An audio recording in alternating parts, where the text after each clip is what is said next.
Bismillahirrahmanirrahim. Alhamdulillahirabbil alamin. Wassalatu wassalamu ala asyrafil anbiya wal mursalin sayyidina wa maulana Muhammadin wa ala alihi wa sahbihi ajmain.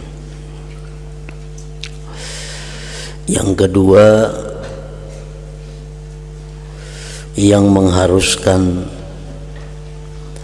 memenjilkan diri dari pergaulan dalam urusan hendak beribadah ini ialah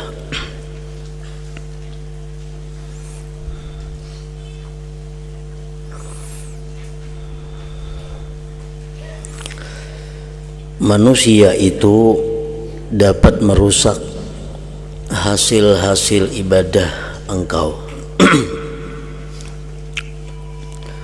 Jika engkau tidak mendapat penjagaan Allah Ta'ala, karena apa yang tampak dari manusia itu adalah ajakan riya dan berhias diri. Ini alasan yang kedua kenapa kita disuruh untuk berjauh daripada manusia, disuruh untuk memenjilkan diri dari pergaulan, disuruh kita untuk beruzlah, karena manusia itu dapat merusak hasil-hasil ibadah Anda. Yang pertama sudah disebutkan oleh Imam Ghazali bahwa kita disuruh beruzlah untuk bisa istiqamah dalam ibadah. Kita disuruh memencilkan diri agar bisa ibadah kita itu teratur dan rutin, kada terganggu oleh manusia. Itu pertama.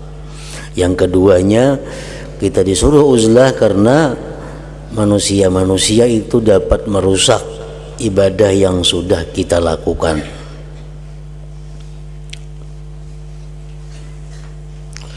Benar sekali Syekh Yahya bin Mu'adz Ar-Razi ketika berkata,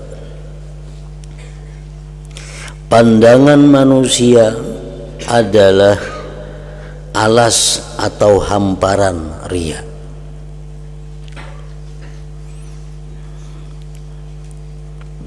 Artinya kalau kita beribadah dilihat oleh manusia, kita beribadah itu diperhatikan oleh manusia, maka itu sangat dekat dengan keriyaan. Sangat mudah membawa kita terjerumus kepada riya.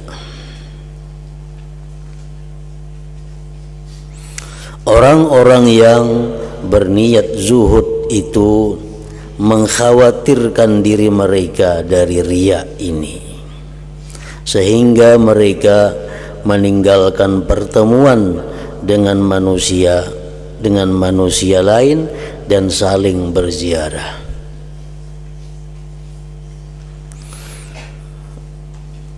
Banyak di antara mereka orang-orang yang zuhud, mereka meninggalkan bertemu manusia, mereka meninggalkan ziarah kepada manusia, mereka tidak mau diziarahi oleh manusia. Karena apa? Karena mereka menghindar daripada riya ini.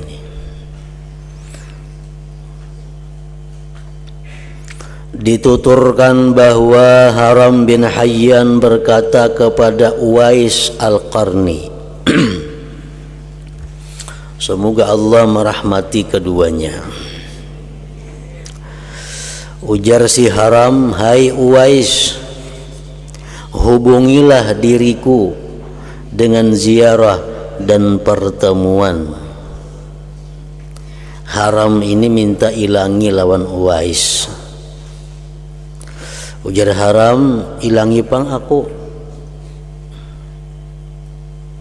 Uwais menyahut, aku telah menghubungimu dengan perkara yang lebih bermanfaat bagimu daripada ziarah dan pertemuan.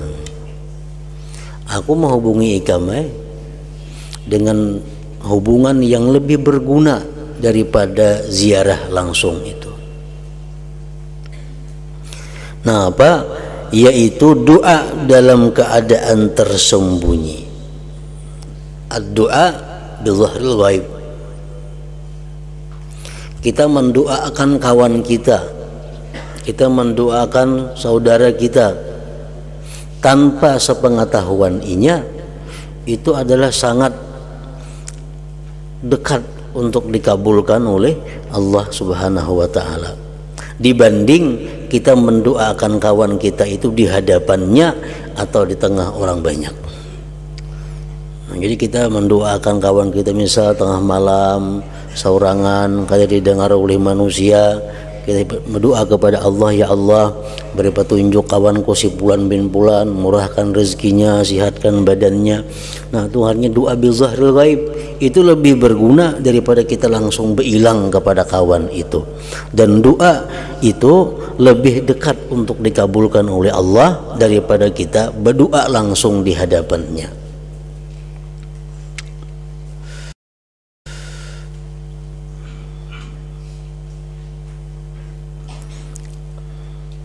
Yaitu doa dalam keadaan tersembunyi, karena ziarah dan pertemuan itu kadang-kadang menimbulkan hiasan pembicaraan dan riya. Kalau pertemuan langsung tuh ini berpandir macam-macam, bisa pandiran ini mengungkai amalan, bisa berpandir ini mengungkai ilmu yang menyebabkan kepada riya.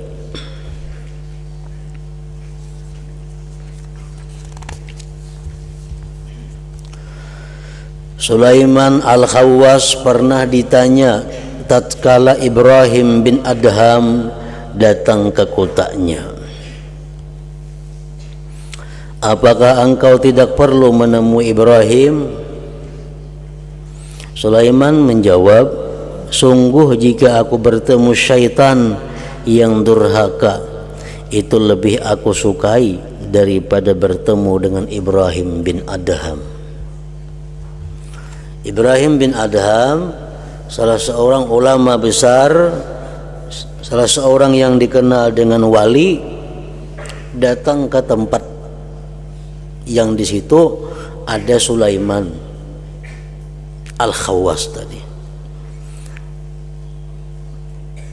Lalu tokoh-tokoh di kampung itu datangan ke masjid, ke majelis di mana Ibrahim bin Adham berceramah, karena ini orang besar datang. Sulaiman Al-Khawwas kada datang ke majelis itu, ditakuni orang napa pian kada datang, maka tuan guru besar nang datang itu nah ulama-ulama lain tak kumpulan napa pian kada ada. Ujar Sidin, aku lebih baik bertemu dengan syaitan daripada bertemu dengan Ibrahim bin Adham. Aku lebih baik berjumpa dengan syaitan daripada berjumpa dengan Ibrahim bin Adham. Orang-orang yang kebetulan hadir merasa tidak senang mendengar ucapan Sulaiman itu. Orang keberatan, orang berarti jahat pada syaitan ini tuan guru Ibrahim bin Adham. Maka orang sanegrian menganggap beliau itu orang wali, orang besar.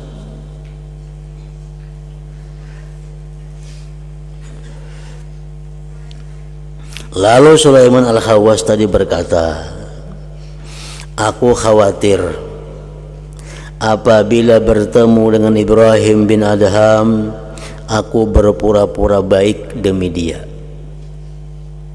Kalau aku datang menemui beliau, aku khawatir kalau aku ini pura-pura baik di hadapan Sidin, pura-pura zuhud di hadapan Sidin, pura-pura wara di hadapan Sidin. Jadi aku khawatir berbuat riya. Tetapi kalau aku bertemu syaitan, aku dapat menyingkirinya. Kalau aku bertemu syaitan, jelas aku bisa melawannya, aku bisa menentangnya. Kalau bertemu tuan guru itu, aku khawatir kalau aku ini berpura-pura orang baik di hadapan si jin kaina. Nah itu penjelasannya bahwa aku lebih suka bertemu syaitan daripada bertemu dengan Syekh Ibrahim bin Adham tadi.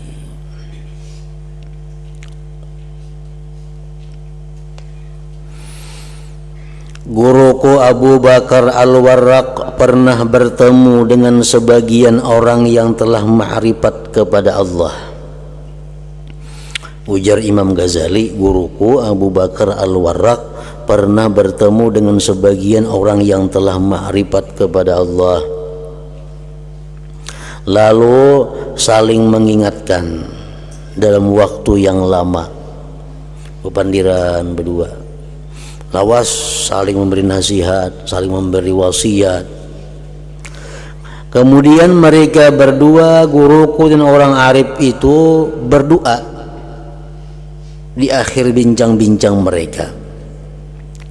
Hendak berpisah, lalu berdoa. Sesudah itu berkatalah guruku kepada orang arif tersebut, ujar guruku, aku kira tidak akan ada majelis yang lebih bisa diharapkan kebaikannya melebihi majelis kita ini. Pendapatku, majelis kita yang dudukan berduaan ini adalah majelis yang baik, yang sangat bisa diharapkan kebaikannya.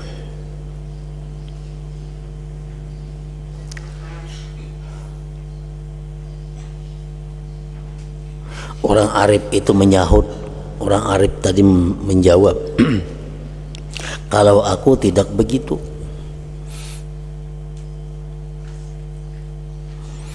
Ujar Abu Bakar Al-Warraq, majelis kita ini majelis yang sangat baik, di mana kita saling memberi nasihat, saling memberi wasiat, saling mendoakan. Nah, majelis kita ini majelis yang sangat baik daripada majelis yang lain-lain. Ujar orang arif tadi menjawab, kalau aku tidak begitu. Tidak pernah aku duduk dalam suatu majelis di mana aku merasa lebih takut ketimbang majelisku ini. Kalau aku si orang arif tadi paling khawatir lawan majelis yang kita dudukan tadi. Apa khawatirnya? Bukankah engkau sengaja membicarakan dan menampakkan ilmu-ilmumu di hadapanku? Dan aku pun demikian. Tadi kan memberi nasihat lawan aku, mengungkapkan ilmu-ilmu. Aku pun demikian juga kepada ikam. Nah, aku tuh khawatir kalau itu menimbulkan keriaan di antara kita, menampakkan kehebatan masing-masing di antara diri kita. Nah, jadi sebenarnya kita ini telah melakukan riya. Artinya kalau macam itu, kita berarti melakukan perbuatan riya. Maka menangislah guruku untuk beberapa lama, kemudian pingsan. Setelah sadar kembali, beliau menirukan bait-bait syair berikut.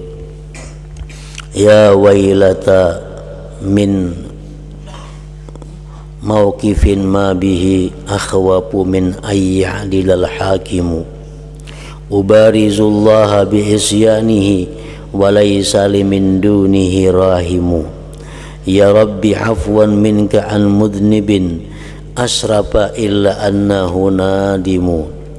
Yaqulu fil lail idza ma daja aha lidan bin sataral halimu.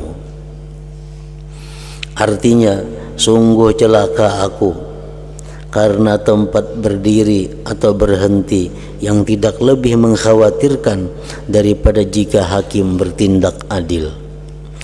Aku selalu memusuhi Allah dengan mendurhakainya, padahal tidak ada yang mengasihani aku tanpa seizin Allah. Wahai Tuhan, semoga berkenanlah Engkau memberi ampun kepada orang yang berdosa ini, orang yang telah bertindak melampaui batas, tetapi sekarang telah menyesal, yang mengucap ketika malam sudah menjadi gelap, ah dosaku, dosa yang ditutup oleh Tuhan yang Maha Tahu. Nah, ini adalah keadaan ahli zuhud, orang-orang zuhud. Dan riyadah, orang-orang yang mengajar nafsu, mendidik nafsu, melatih nafsu dalam pertemuan mereka.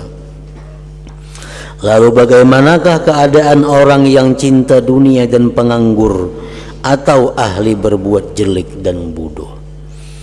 Artinya orang-orang yang baik, orang-orang yang sudah punya ilmu cukup, mereka saling ziarah, itu pun mereka khawatir kalau dalam ziarah itu terjadi riya atau seumpamanya. Apalagi orang-orang yang kada punya ilmu, orang-orang yang kada punya pengetahuan, mereka saling bertemu, mereka saling ziarah, itu sangat membahayakan terhadap ibadah atau diri mereka sendiri. Nah, oleh karena itu mereka ini lebih suka memencilkan diri, kada mau ziarah kepada orang, kada mau diziarahi orang, karena khawatir kalau timbul hal-hal yang bisa merusak ibadah yang sudah dilakukan itu.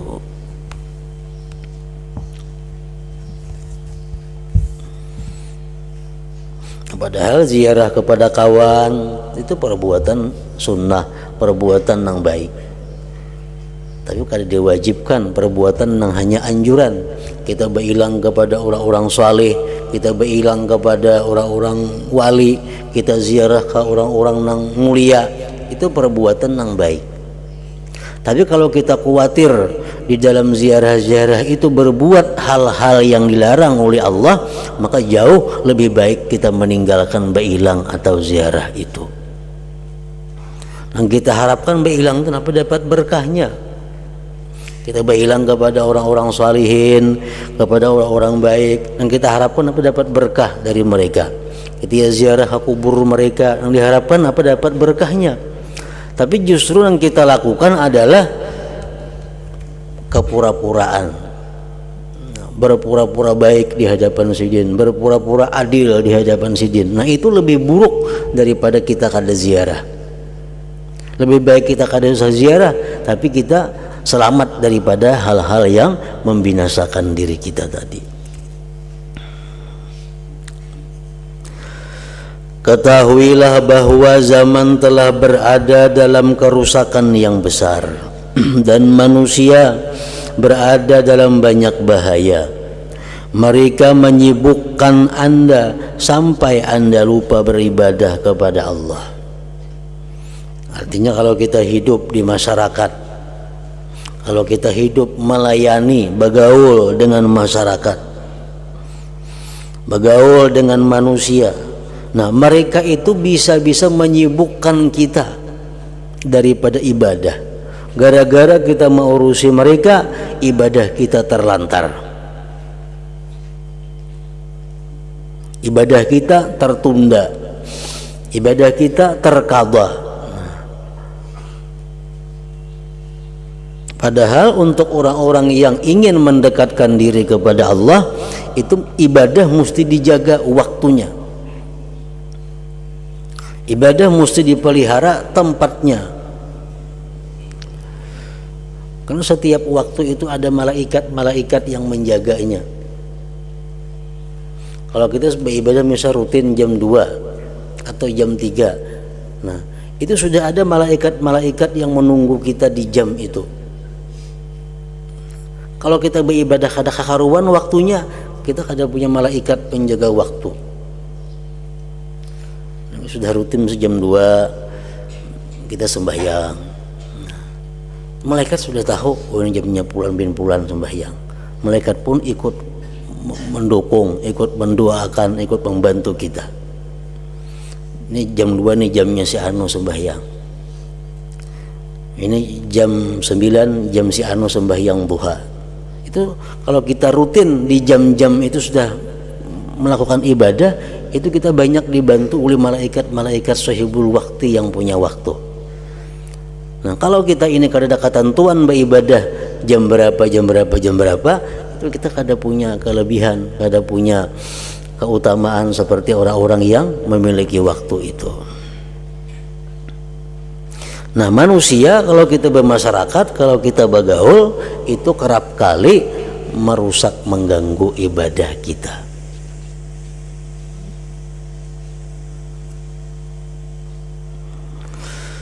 Ketahuilah bahwa zaman telah berada dalam kerusakan besar dan manusia berada dalam bahaya, banyak bahaya. Mereka menyibukkan Anda sampai Anda lupa beribadah kepada Allah, sehingga hampir-hampir Anda tidak mendapatkan hasil ibadah sama sekali. Kemudian mereka merusak apa yang sudah Anda hasilkan, sehingga hampir-hampir tidak ada ibadah Anda yang selamat. Karena itu Anda harus uzlah dan memenjilkan diri dari manusia, serta senantiasa memohon perlindungan Allah dari keburukan zaman ini dan orang-orang yang berada di zaman ini. Allah Ta'ala bakal menjaga kita dengan anugerah dan rahmatnya.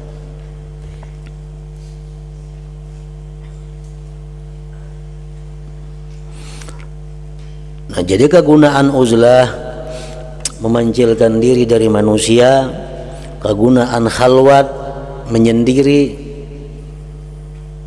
itu adalah satu perantara untuk mematangkan diri, satu perantara untuk memasakkan diri.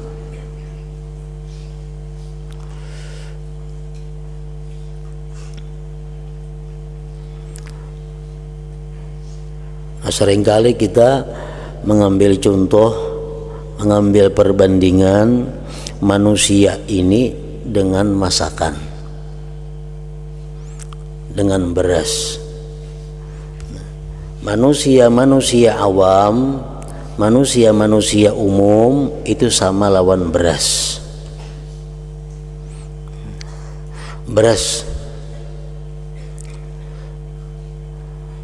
Beras itu siapa makannya?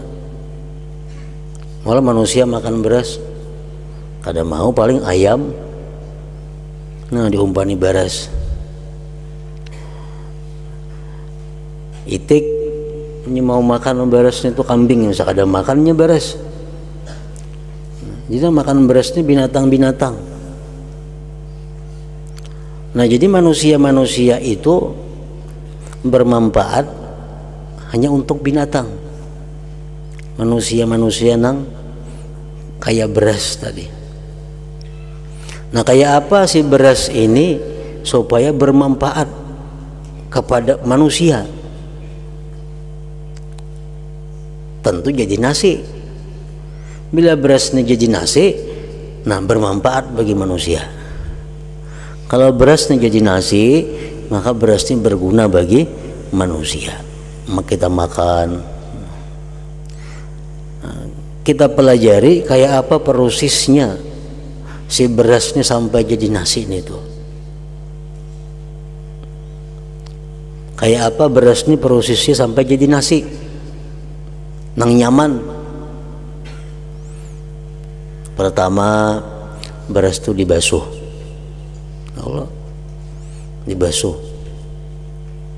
Nah, dibersihi.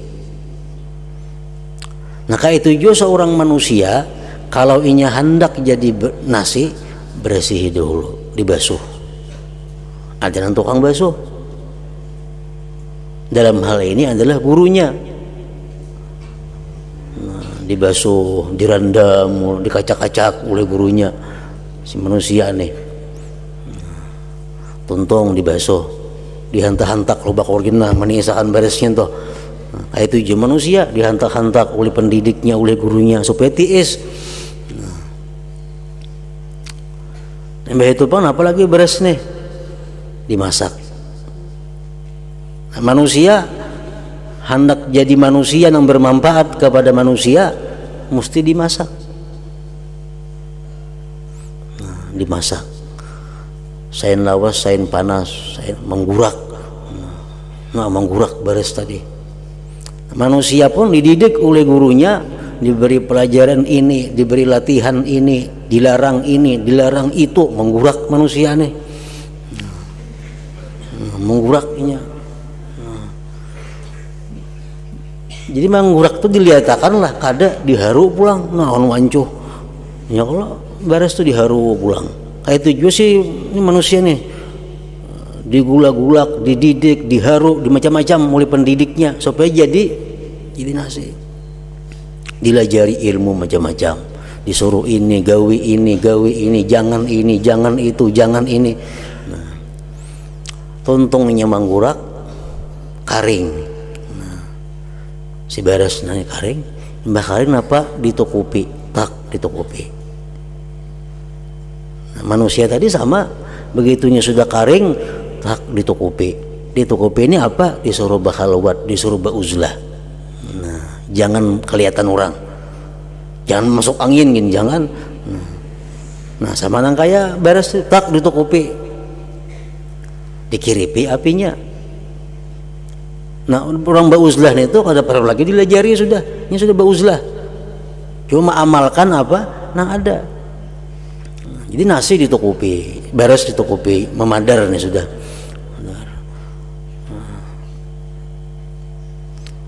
Sekian lawas ditukupi, sekian lawasnya bakhalwat. Manusia ini hanyar, ujar gurunya. Nah, ini kira-kira sudah masak.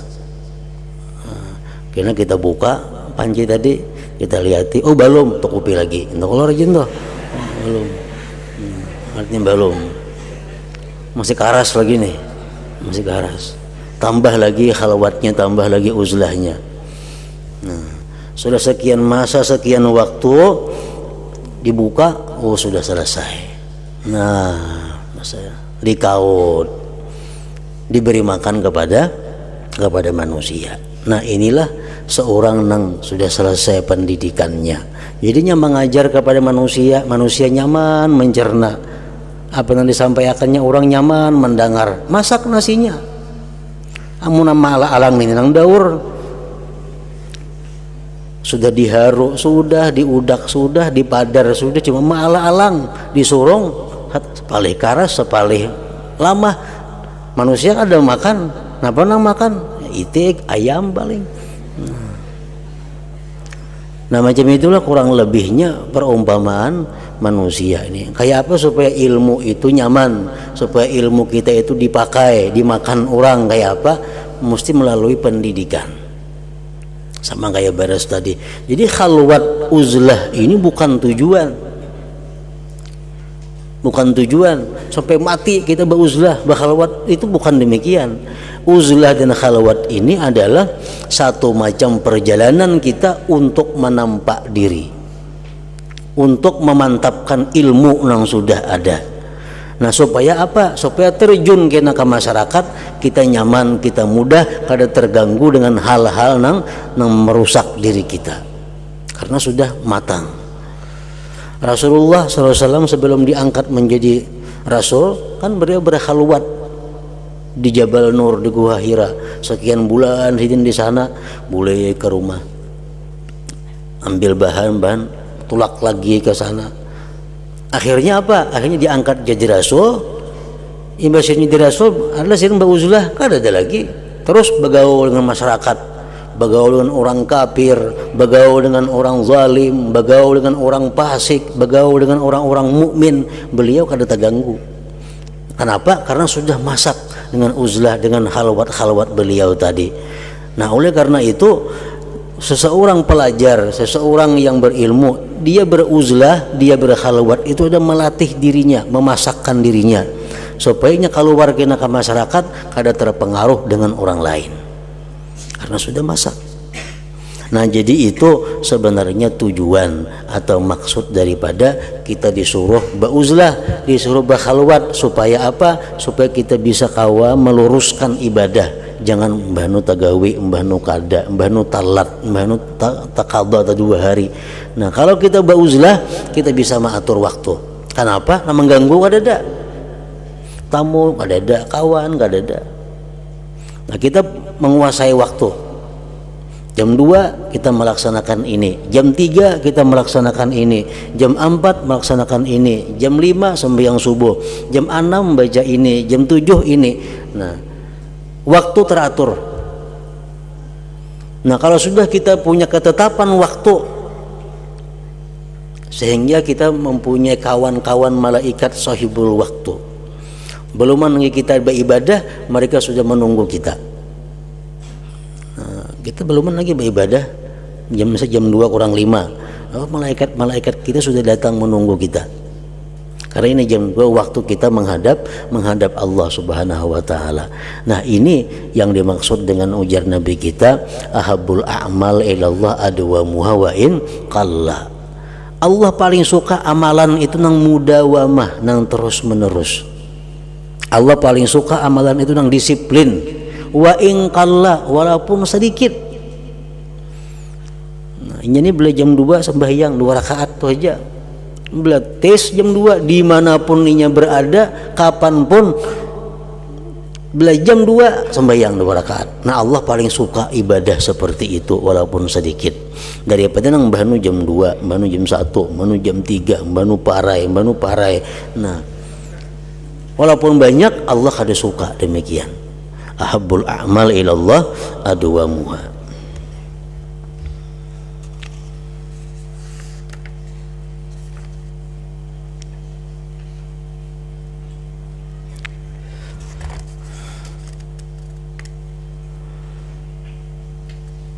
Kemudian mereka manusia merusak apa yang sudah Anda hasilkan. Kadang-kadang ada orang berhilang atau kita berhilang, kita berkisah tentang amalan-amalan kita berkisah tentang apa yang kita dapat daripada amalan-amalan itu. Berkisah macam itu bukan salah kalau kita ada ilmunya. Nang dikhawatirkan ini karena kita kada masak lagi ilmu, berkisah demikian ada riaknya. Nah, itu nang merusak ibadah kita. Kalau kita kada bergaul lawan orang, kita kemana mengisahkan? Kita boleh aja berkisah amalan kita, amalanku ini boleh aja kita kisahkan. Dan yang ku dapat dari faidah amalan ini itu boleh kita kisahkan kalau kita ada ilmunya. Kayak apa caranya supaya boleh kadang mengandung unsur riya sedikit pun boleh kita mengisahkan kelebihan-kelebihan yang diberikan Allah kepada kita. Bahkan kayak Syekh Abdul Wahab Asy-Sya'rani, beliau mengarang kitab apa, Lataiful Minan ngarannya, khusus mengisahkan tentang nikmat Allah yang diberikan kepada Sidin. Setengah yang diberikan Allah kepada aku hafal ini. Setengah nikmat Allah yang diberikan kepada aku bisa terbang setiap malam keliling dunia. Setelah sebagian daripada nikmat Allah yang diberikan kepada aku mengetahui isi hati-hati manusia. Nah, itu kan keramat. Nah, beliau mengarang kitab khusus mengisahkan keramat yang diberikan Allah kepada Sidin. Itu boleh aja karena Sidin mengetahui ilmunya, sehingga kada termasuk ada riak sedikit pun dalam itu. Nah, kalau kita yang belum matang ini kadang-kadang sedikit berkisah ada unsur riak masuk ke hati kita. Ada rasa gembira, ada rasa harap, ada rasa melebihi pada orang lain. Nah, itu yang merusak ibadah. Oleh karena itu sebelum kita demikian disuruh kita uzlah, disuruh kita memenjelkan diri, supaya diri kita ini kuat. Mungkin kita beribadah, kita kisahkan ini itu bisa merusak ibadah kita. Ya, sekurang-kurangnya mengurangi pahala. Tapi kalau niat kita bagus, murni, kita mengisahkan ini ibadah kepada orang yang ziarah lawan kita nih, semata-mata tujuan kita untuk menggemarkan inya, sedikit pun kada ada riaknya. Nah, itu baik aja. Nah, ini orang datang kepada kita minta amalan apa yang bagus, jadi kita nih membaca, ikam baca ini 1000 kali 40 hari berturut-turut, ikam dapat faedahnya. Ini aku sudah merasakan. Dulu aku pernah mengamalkan ini 40 hari 1000 sehari, hasilnya nampak kelihatan. Nah, kan mengisahkan amal seorang nih. Kalau kita mengisahkan tujuan kita hanya untuk menggemarkan ini supaya semangat, kalau ada unsur riya sedikit pun, nah itu berpahala. Nang khawatir tuh kalau sedikit ada masuk dalam hati kita kebanggaan, dalam hati kita ada masuk perasaan lebih daripada orang ini. Nah, maka itu sekurang-kurangnya mengurangi pahala amal dahulu, bisa-bisa merusak. Nah, ini yang dikhawatirkan dengan bergaul di tengah masyarakat. Kalau kita uzlah, kita selamat daripada yang demikian. Karena itu Anda harus uzlah dan memencilkan diri dari manusia, serta senantiasa memohon perlindungan Allah dari keburukan zaman ini dan orang-orang yang berada di zaman ini. Sebagaimana biasa doa-doa para alawiyin, Allahumma hafazni min syarri zaman wa syarri ahli zaman. Ya Allah, selamatkan aku, peliharakan aku daripada kejahatan ini masa dan kejahatan ahli ini masa, orang-orang yang ada di ini masa. Serta senantiasa mohon perlindungan Allah dari keburukan zaman ini dan orang-orang yang berada di zaman ini. Allah Ta'ala bakal menjaga kita dengan anugerah dan rahmatnya. Nah, ingat situ jika Anda bertanya. Lalu bagaimana hukum uzlah dan memencilkan diri dari manusia itu?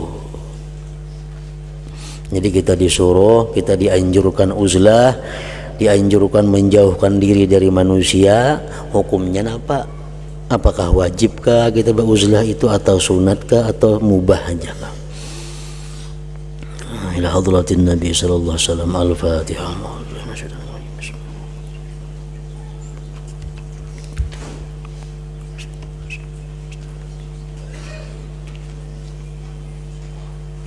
Bismillahirrahmanirrahim. Alhamdulillah Rabbil Alamin.